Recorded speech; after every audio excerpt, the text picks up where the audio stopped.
Ngayon, ang ina talagang pinagkakasya mo ang dalawang bar sa isang araw. Hindi ka nang gumastos ng malaki. Di ba? 2 bars na lang yung fuel ko, no, yung gas ko. Yan, oh, nakikita nyo. Sana nakikita, no. Yan, oh. So, tingnan natin kung aabot to ng isang araw. Tingnan mo, oh. Dahil sa sobrang taas ng gas, ano na lang, no, survival na lang talaga, kung sino yung mga may pambili pa talaga ng gas, oh.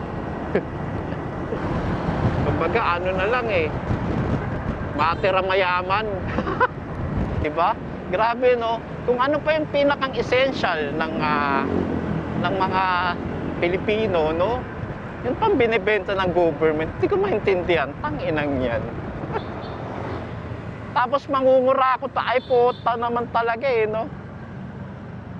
Grabe. Binenta. Ako ang inyong tito, walang mintis.